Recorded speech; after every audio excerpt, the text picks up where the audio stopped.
to je mera i merilo za sve one navedene različite vizije i stavove o Kosovu.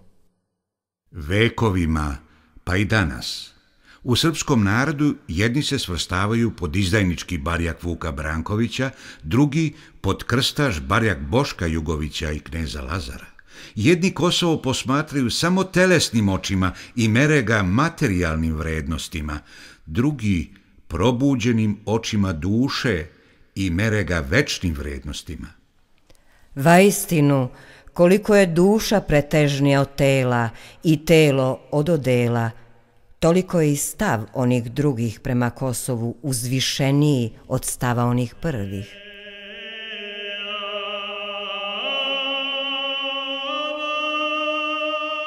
Na kneza Lazara i njegovu vojsku preko 600 godina lije se blagoslov celog naroda, a na Vuka Brankovića i njegove sledbenike isto toliko dugo pada narodna kletva.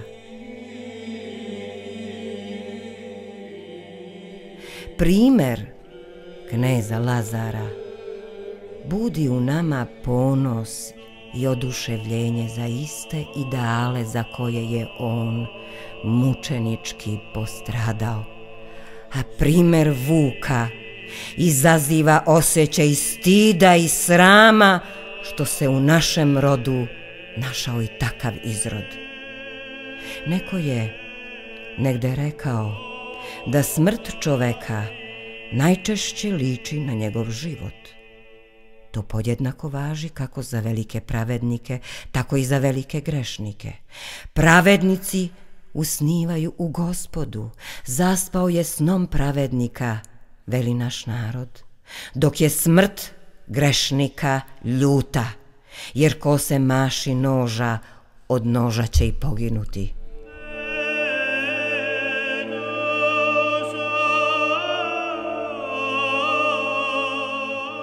Život kneza Lazara u mnogome ličio životu najvećih svetitelja Božjih.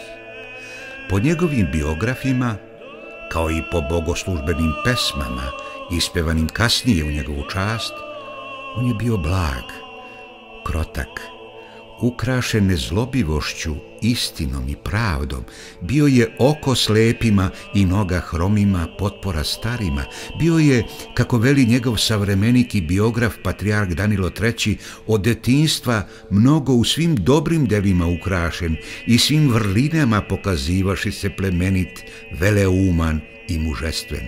Bio je pravičan i mudar vladar, nežan i čedoljubiv otac, plemenit i veran suprug.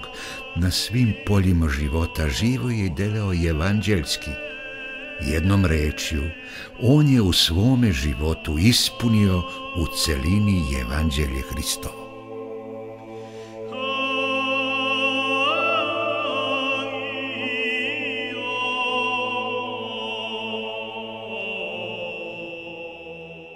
Onda nikakvo čudo što se u datom momentu donošenja sudbonosne odluke privoleo Carstvu nebeskome, jer samo onaj koji je u stanju da živi carstva radi nebeskoga može i umreti za Carstvo nebesko.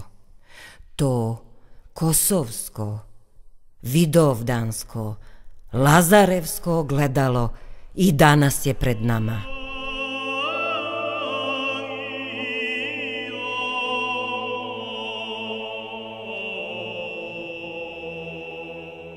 Mi se danas nalazimo u sličnom položaju kao i sveti knez Lazar onog prvog Vidovdana.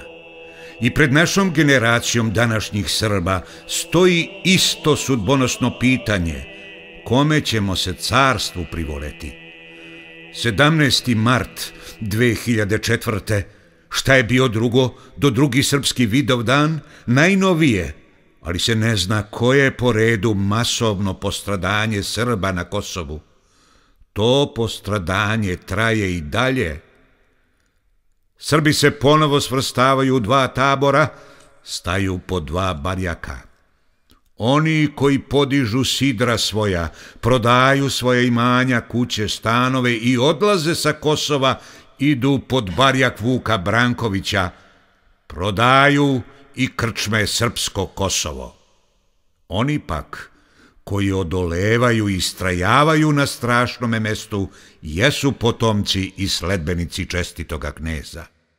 Ovo razvrstavanje obuhvata ne samo Srbe na Kosovu i Metohiji, nego svuda, ma gde se nalazili.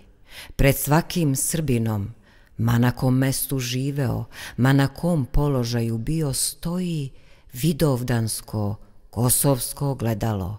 Svima skupa i svakom Srbinu pojedinačno postavlja se večno lazarevsko pitanje kome će se carstvu privoleti. Ko doprinosi opstanku Srba na Kosovu i Metohiji na ma koji način, ili rečju, ili delom, željom, molitvom, taj se upisuje u Lazarev tabor.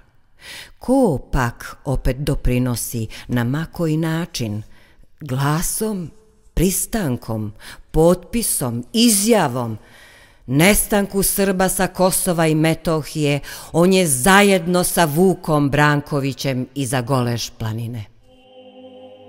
Stoga, dok je vremena, zagledajmo se dobro u to ogledalo, prepoznajmo sebe na kojoj smo strani, revidirajmo svoj stav dok vremena ima, jer ide noć kada niko neće moći delati, noć posle koje nema svanuća.